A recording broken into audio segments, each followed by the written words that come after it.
Hey everyone, my name is Anders, and today we are going to go over more content updates coming to Black Desert in the next week or two. There's a lot to go over, so as always, check the chapters in this video and jump around to what you are interested in. Let's start with a minor but much needed change. Hashashin, Guardian, Sage, Dracania, and Megu will now mount their horses faster even while they have their weapons out. Normally, what you do is you hold the W key or the forward input on console to get on your mount faster than normal. Otherwise, you have a slower animation. This is useful for getting around in combat situations like node wars or just moving quickly to the next area you need to go. These classes were still slow to mount using this method, so it's been corrected. That's a good change. Traveler's Map, Archaeologist Map, and the Event Traveler's Map are teleportation scrolls on a long cooldown. The intended use for these items is to allow you to go back to town or move around the map faster, but it can also be used to escape death in PvP. These items have been changed to now have a cast bar when they activate. If you are CC'd, which means crowd control, so stunned, knocked down, that kind of thing, while this cast bar animation is ongoing, you will be interrupted and not be able to teleport. The same mechanic change is being applied to the escape method. The intended use for this is to get yourself unstuck from areas where you can't move or have no way of leaving, but it can again be used to escape death in PvP. So now there's going to be a cast bar and you will not be able to move if you are CC'd. While using your emergency evasion skill, commonly referred to as your V key, you will not be able to go to the character selection screen, which was oftentimes used to escape PvP death. You see a trend here. An improvement has also been made to prevent your V animation from being tracked if you are under the status of flares, which was annoying, so that's being fixed. For class balance, Succession Ranger, Succession Musa, Succession Valkyrie, and Succession Hashashin were the batch of classes changed this week. We seem to be getting around 3 or 4 classes every week in terms of balance changes with this kind of BDO renaissance we're having right now. So if you are waiting for changes to your specific class next week, and maybe your class getting changes. So let's start with Succession Ranger. Prime Blasting Gust has reduced stamina consumption from 100 to 70 and can now link with bypassing wind. Prime Evasive Explosion Shot can now link with Evasive Landing Shot through the entire animation. Evasive Landing Shot is now an iframe at the start and now has links with Crossing Wind and Prime Nature's Tremble. The additional hit damage can be activated with LMB. Prime Penetrating Wind is now a knockdown CC instead of a stun CC. Wind Explosion Shot is now fully super armor and has gained a faster backwards animation. Binding Arrow now links with Prime Extreme Charging Wind and Prime Tearing Arrow. Prime Evasive Explosion Shot iframe is now the same moving backwards as it is moving left and right, although on test server right now you can have infinite iframe moving backwards. Don't know if that's going to go on live. Prime Descending Current is now on a 9-second cooldown instead of 10 seconds, and the range has been changed to be the same as the ultimate version of that skill. The attacks of Descending Current at all levels in succession have been enhanced to hit enemies at even lower elevations than before. Razor Wind now recovers more mana per hit. Prime Nature's Tremble now recovers more HP per hit from 70 to 90 health per hit. Ultimate Blasting Gust no longer consumes stamina. Prime Ultimate Blasting Gust no longer consumes stamina and instead consumes mana. Prime Razor Wind will now have PvP damage reduced if used while on cooldown, but gains overall 10% more damage. Prime Feather of the Spirits no longer has the evasion buff and instead gains a 20 AP buff for 30 seconds. And lastly, Prime Extreme Charging Wind now gains a 100% crit rate trait to that skill. These look like fairly good changes for Succession Ranger. More protection, more damage, less stamina consumption are all positive changes. Let me know your thoughts in the comments. Let's move on to Succession Musa. Prime Gale on the 3rd hit can now move the camera, but you can no longer use mouse movement. When you use the 3rd hit of Gale, you regain stamina as soon as the attack ends. Stub Arrow Evasive Shot is now its own skill that can be used even when Stub Arrow isn't loaded. It is now an iframe into super armor and restores stamina while using the skill. The cooldown has been increased from 5 seconds to 8 seconds. Prime Serene Mind has also been improved to allow stamina to recover as soon as Blooming, Gale, Blaze, and Crust Crusher are all used while on cooldown. The stamina consumption on these skills while on cooldown has been reduced from 75 to 50. Prime Retaliation Stance no longer longer has a stun CC and is now a knockback CC. Storm Slash now has a forward guard, 30 HP recovery per hit, and can now be linked with LMB after using Rising Storm and Mountain Divide. Gale Slash no longer has forward guard on the first hit and now deals 20% more damage with an added 100% crit rate trait. Moving on to Succession Valkyrie. Splitting the Light has gained a Prime Flow, and the original Prime skill is now on a 7-second cooldown, no longer has 100% crit rate, but with a new flow deals a massive amount more damage, over 500% more damage than before. The skill is still unprotected but has gained a new animation. Shield Chase has changed in Prime form. It is now called Shield Chase 4 and allows you to use Shield Chase 4 times. The AP buff effect is maintained on use. Sword of Judgment no longer has animation slowdown on hits and deals 13% more damage. Judgment of Light 1 and 2 have been buffed by 17 and 43% respectively, and Shield Throw deals 3% more damage. Moving on to Succession Hashashin. Prime Owl's Dominion loses forward guard before the hit, and instead Prime Purge gains forward guard. Prime Owl's Dominion gains a 15% accuracy rate buff for 10 seconds. Prime Purge CD is now 7 seconds instead of 8 seconds and has a 20% frontal guard shred effect, which again is pretty powerful. Sand Slicer loses stun CC and is now a stiffness CC, and Prime Ridge Reaver is now a 50% crit buff instead of 30%. Those were the class balance changes for the week. Korea will get them next week. Things may change, but if they do, I will let you know, of course. Global regions on PC will get these class changes July 26. Let me know what you think of the buffs in the comments down below. There's still a lot of content updates to get through, so let's continue with Arena. Arena of Solare is coming back. This is the 3 versus 3 equalized PvP arena mode in Black Desert. It offers a ranked and unranked system, with ranked only being available at certain times of the day. If you finish in the top 100, you will be rewarded with some added rewards, and the best will be given a special arena outfit for their efforts. This season, old maps will not be coming back. Instead, we have 5 brand new maps, all placed in the Land of the Morning Light region. Practice mode will still allow you to group up with your friends and guild members, but ranked is solo queue only. You will need to play 10 placement matches to get placed into your starting rank. Winning placement matches gives you more points than before, but you don't lose any for losing. You will now gain more tokens per match, which helps you unlock gear for your preferred setup faster. Everyone has access to the same pool of gear, which you can customize to fit your playstyle or role. Some of these items have been tweaked from previous seasons. The buffs have also been changed. The defense buff that spawns on some maps will now be stronger, but lasts only 20 seconds instead of 30. And the wind buff, the strongest one by far, no longer has the AP buff on it. Instead, it keeps the attack and movement speed buff with a greater duration of 30 seconds. New players need to be level 60 and have unlocked their Awakening and Succession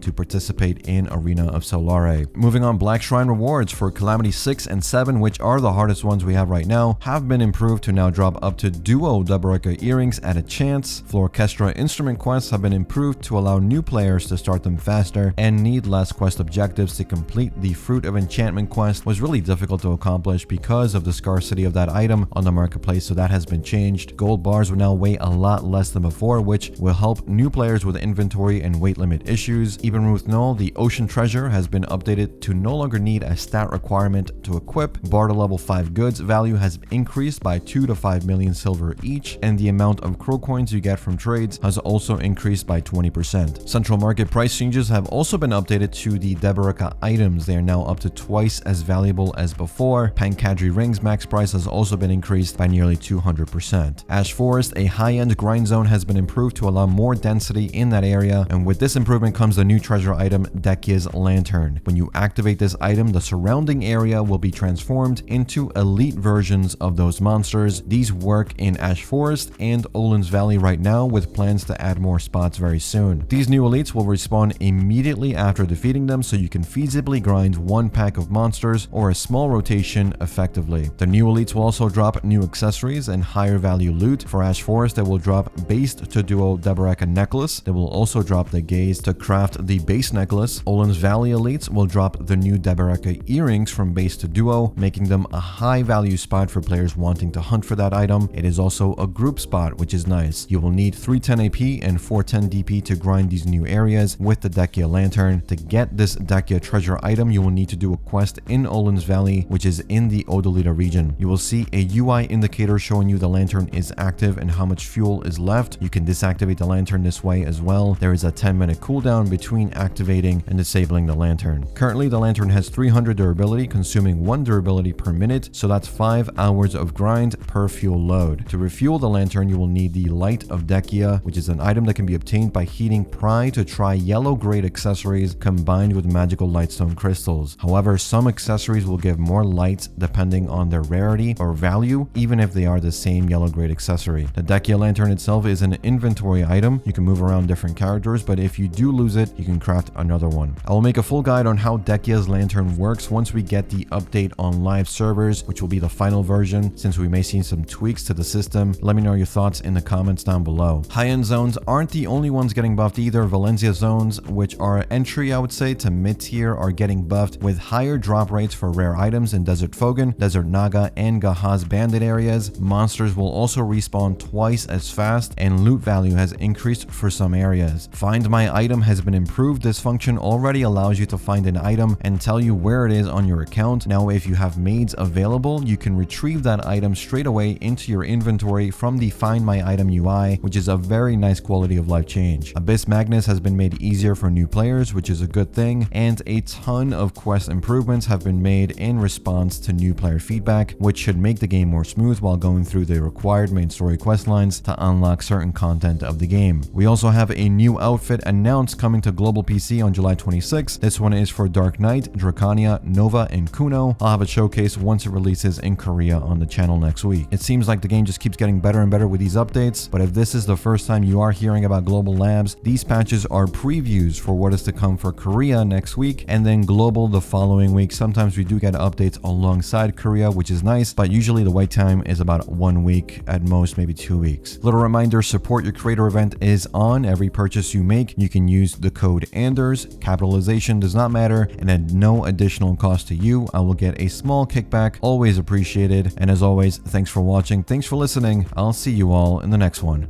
Take care.